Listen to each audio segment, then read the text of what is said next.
nome do Pai, do Filho, do Espírito Santo. Amém. Doutrina católica, tradição e magistério. Meditação. Não se pode separar a Santíssima Eucaristia da paixão de Jesus. Mas afinal, o que é a Eucaristia? É Deus no meio de nós. É o Senhor Jesus presente nos sacrários, com seu corpo, sangue, alma e divindade.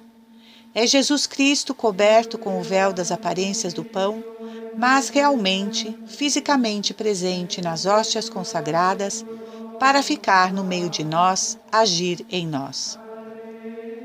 Nos ensina o Papa São Pio XII. A fé da Igreja é esta, que um só e o mesmo é o Verbo de Deus e o Filho de Maria, que sofreu na cruz, que está presente na Eucaristia e que reina no céu. Finaliza o Papa. Com a Eucaristia, Deus nos deu tudo. Santo Agostinho exclama: sendo Deus onipotente, não pode dar mais, sendo sapientíssimo, não soube dar mais, e sendo riquíssimo, não teve mais o que dar.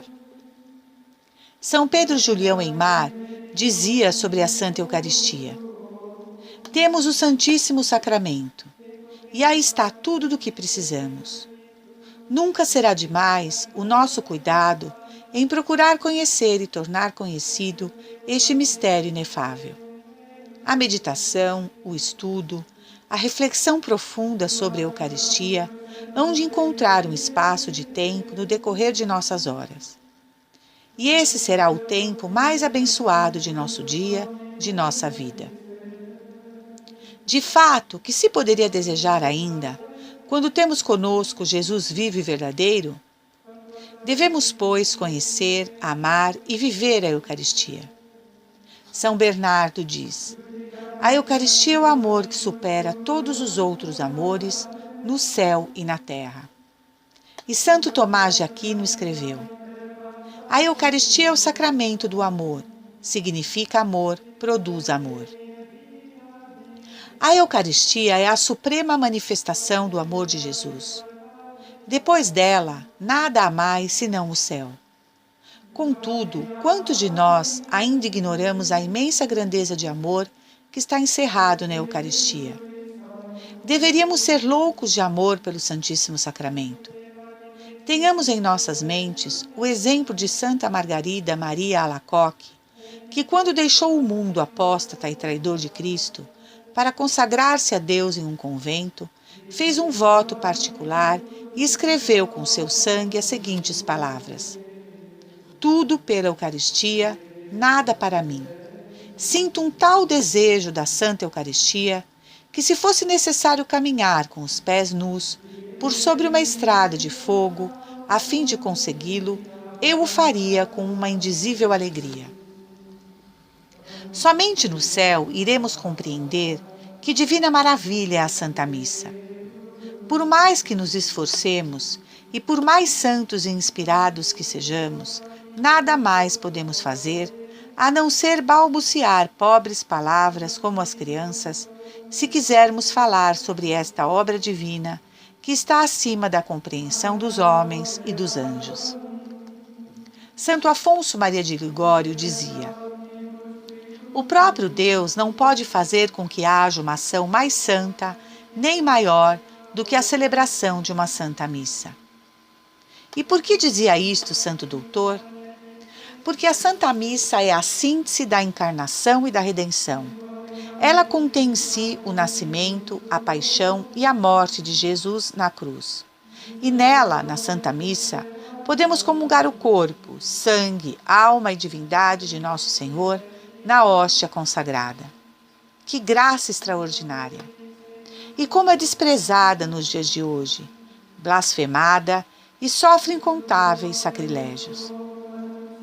O Papa Pio XII disse essas fortíssimas palavras: o altar de nossas igrejas não é diferente do altar do Gólgota, pois ele também é um monte encimado por uma cruz e por um crucificado, e é nele que se realiza a reconciliação entre Deus e o homem. Finaliza o Papa.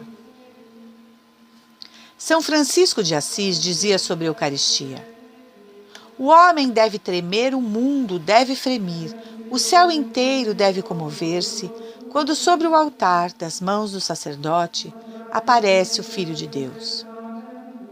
Sem a Santa Missa, meus caros, o que seria de nós? Sem a Santa Eucaristia, se não pudéssemos comungar, tudo pereceria neste mundo, pois somente a Santa Missa pode deter o braço de Deus. Diz Santo Alberto Magno: toda a cólera e indignação de Deus se desfaz diante da Santa Missa.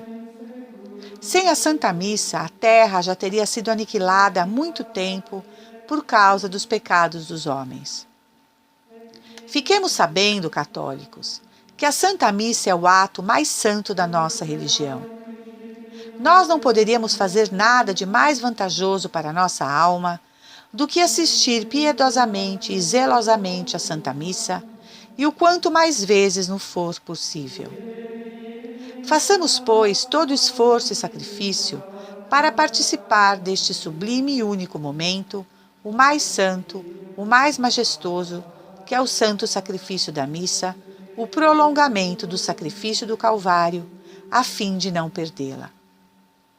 Pensamos em Santa Maria Gorete, que para assistir à missa tinha que andar 24 quilômetros a pé para ir e voltar, por amor à Eucaristia e à Santa Missa.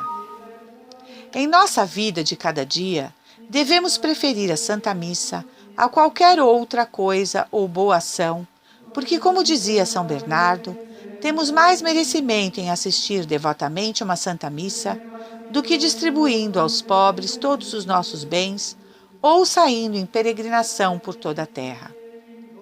Nada no mundo pode ter o valor infinito de uma única Santa Missa.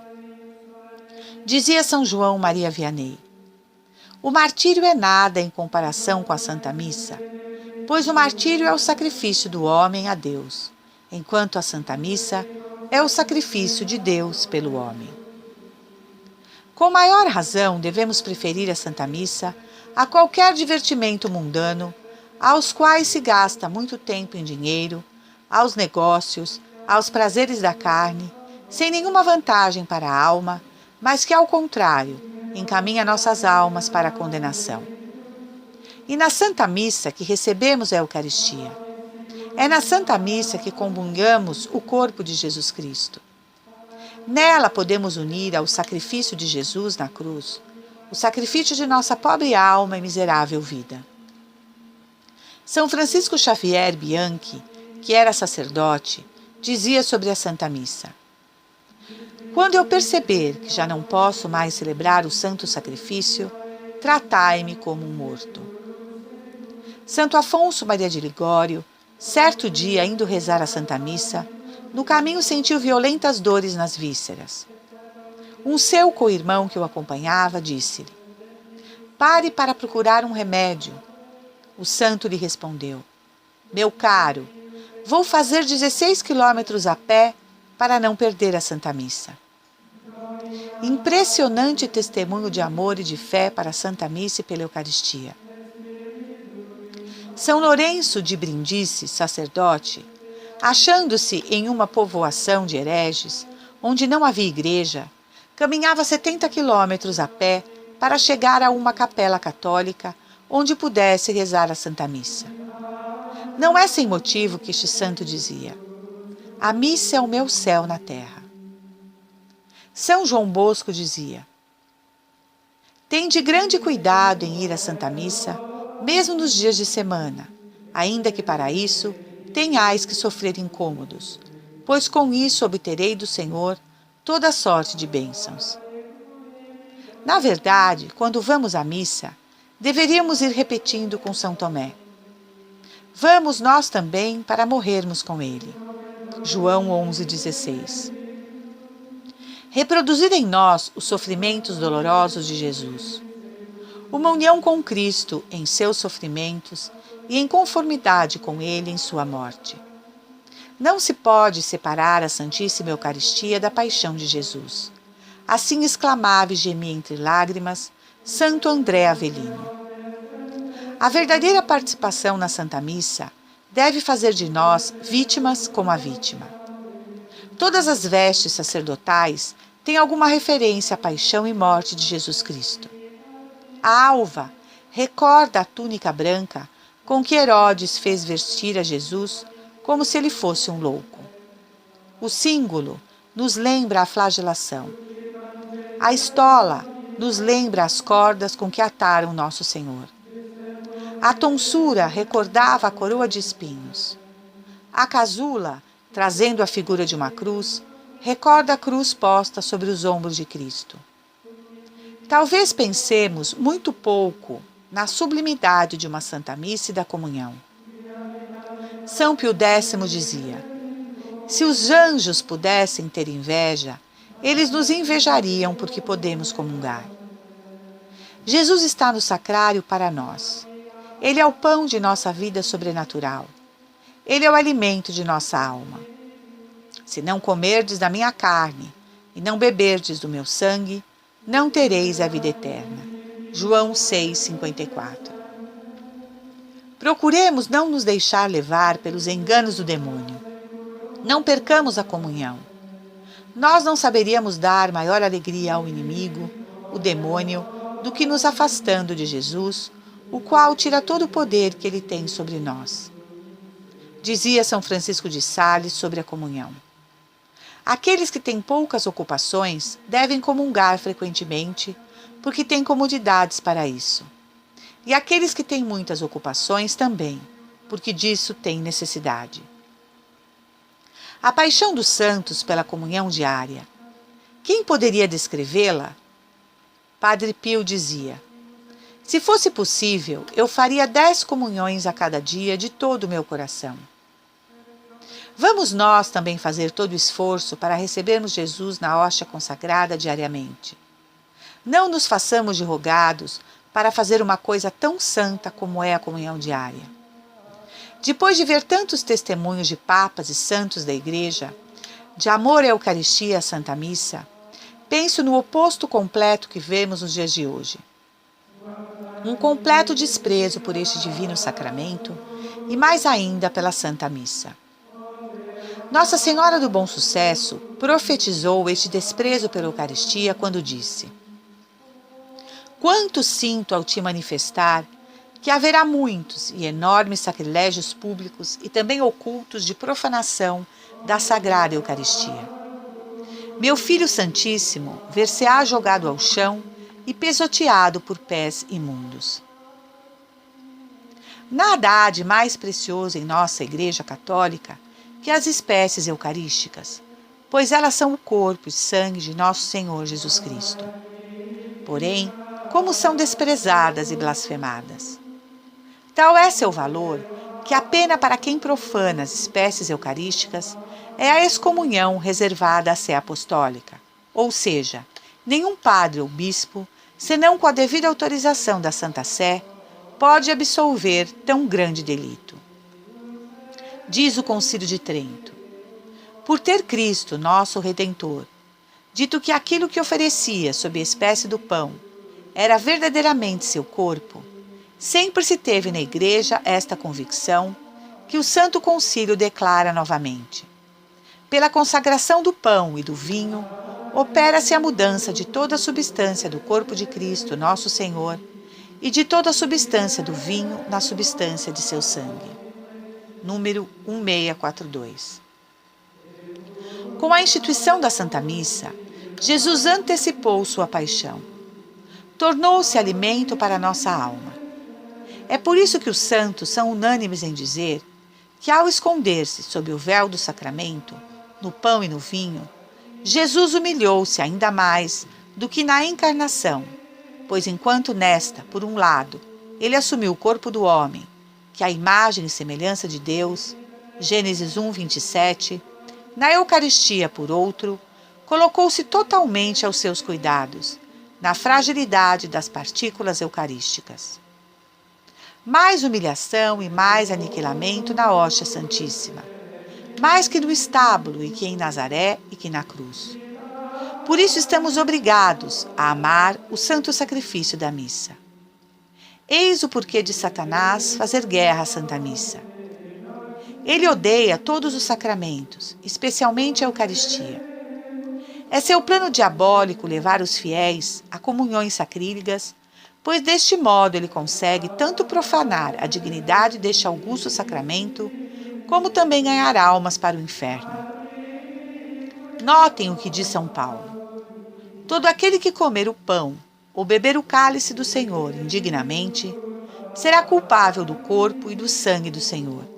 1 Coríntios 11, 27. O apóstolo fala à comunidade de Corinto, onde parece estar ocorrendo graves profanações. Essa é a razão por que entre vós há muitos adoentados e fracos e muitos mortos, explica em 1 Coríntios 11, 30. A Santa Missa e a Eucaristia são a fonte e o ápice de nossa vida católica. Sobretudo neste tempo de infestação interminável de seitas que se proliferam como vermes, da heresia do modernismo que assola a Igreja de Cristo, da apostasia que tomou conta de praticamente o mundo inteiro, é nosso dever defendê-las de todos os ataques malignos vindos de uma sociedade incrédula, tendo abandonado Deus e os valores que moldaram a civilização e a moral. O escárnio à Santa Missa e à Eucaristia é o que está na moda. Blasfêmia, profanação e sacrilégio, e a palavra excomunhão, são vocábulos empoeirados de um tempo em que o mundo era católico. Hoje, isso tudo já não significa nada para os que zombam da fé católica. A ordem é destruir a Igreja até não sobrar nada. E se destruírem a Santa Missa e a Eucaristia, destroem tudo. Sem elas, os homens só estarão livres para se autodestruírem. Perderam mesmo o santo temor de Deus e deixaram de crer na presença real de Jesus na Eucaristia. O diabo quer levar as almas para o inferno através da profanação e do desprezo para com o Santíssimo Sacramento. A liturgia da Igreja foi afetada por uma grave e profunda crise desde o Concílio Vaticano II, com a introdução do Novus Ordo. É preciso reconhecer que a grave e profunda crise que atingiu a liturgia e a própria Igreja desde o Concílio se deve ao fato de que seu centro não é mais Deus e a adoração a Ele, mas sim os homens. A grave crise da fé, não só a nível dos fiéis cristãos, mas também e sobretudo entre muitíssimos sacerdotes e bispos, tornou-nos incapazes de compreender a liturgia eucarística, a Santa Missa, como um sacrifício, como o ato da entrega de uma vez por todas de Cristo pela humanidade, no sacrifício da cruz de maneira sangrenta, por toda a Igreja, e através de diferentes épocas, lugares, povos e nações. Mas transformaram este sacrifício em mero banquete, em um simples memorial, bem ao gosto dos hereges protestantes. Isso não podemos aceitar. Fidelidade a Jesus Cristo, a sua doutrina, a sua missa, a Eucaristia e a sua Igreja. Fidelidade ao Evangelho de Cristo e à sua verdade e aos seus sacramentos. Em outras palavras, a fidelidade ao perene lex orandi, lex credendi, que Cristo deu à sua Igreja. Lutero disse desde o primeiro momento: se queremos destruir a Igreja, temos que destruir a Santa Missa. Esta foi a chave de Lutero. Tinha-se ele dado conta de que se chegasse a pôr as mãos na Santa Missa e, por consequência, no sacramento da Eucaristia, se conseguisse reduzir o sacrifício da missa a uma pura refeição, a uma comemoração ou recordação, a uma significação da comunidade cristã e uma rememoração ou memorial da paixão de Nosso Senhor, e destruísse a realidade da transubstanciação, pois a transubstanciação é certa, a presença de Cristo é inegável, e a sua carne é destinada a ser sacrificada pela salvação do mundo. A carne é carne verdadeira, o sangue é sangue verdadeiro. E como consequência, que ficasse mais débil o mais sagrado que há na Igreja, o mais santo que nos legou o Nosso Senhor, o mais sacrossanto, ele conseguiria, enfim, destruir a Igreja. Devemos assimilar a fé perene da Igreja Católica e, portanto, rejeitar a deformação modernista da mesma. Que o sangue de São Tarcísio, que um dia banhou o território europeu, defendendo a honra do Santíssimo Sacramento, desperte os católicos do mundo inteiro para o amor e a adoração reparadora ao corpo e sangue de Cristo e interceda também pela alma de todos que apostataram, para que se convertam e redescubram depressa a grandeza que se esconde sob o véu deste tão sublime sacramento. Não nos aproximemos da Eucaristia com uma consciência manchada e corrompida. Antes de nos aproximarmos do altar para comungarmos, examinemos sempre nossa consciência e, se por desgraça tiveres remorso de algum pecado mortal, busquemos urgentemente a confissão sacramental. Quanto às culpas veniais, nos esforcemos por tirá-las de nossa alma e afastemos de nós tudo o que não seja agradável a Deus. Nos ensina São Francisco de Sales dizendo: confessai-vos com humildade e devoção, se for possível, todas as vezes que fostes comungar, mesmo que na consciência não estejais sentindo nenhum remorso de pecado mortal. Finaliza o santo. Livrai-nos, Virgem Maria, de tão grave ofensa. Em meio à tempestade da atual crise de fé, é verdadeiramente nosso bendito Salvador quem está nos chamando para sermos verdadeiros católicos, na sua integralidade de católico, e não só em partes, aos pedaços, mas católico por inteiro, completo, homens de verdadeira fé. Andar sobre as águas e uma confiança absoluta nas promessas de nosso Senhor, de que o inferno não irá prevalecer. Temos de saltar para fora do barco e deixar para trás o erro do modernismo, condenado pelo Papa São Pio X como uma grande heresia, deixar a apostasia, a tibieza e querer agradar somente a Deus e não aos homens, não ao mundo e nem a si mesmo. E o façamos por fidelidade e amor a Cristo e sua Igreja. Que não seja eu instrumento de profanação e sacrilégio do corpo e sangue de nosso Senhor Jesus Cristo. Seria melhor que nós, se nunca houvéssemos nascido. Protegei-nos e dai-nos sabedoria e discernimento, para não ocorrer de ofendermos vosso diviníssimo Filho. Com seu amor terno, adentrai o coração dos sacrílegos e convertei-os para que alcancem a santidade e a felicidade eterna. Salvando a Santa Missa e a Eucaristia, a Santa Missa e a Eucaristia nos salvará. Os mais preciosos dos tesouros da Igreja. Louvado seja nosso Senhor Jesus Cristo, salve Maria, viva Cristo Rei. Senhor, dai-nos a fortaleza dos mártires. São Pio X, rogai por nós. Em nome do Pai, do Filho e do Espírito Santo. Amém.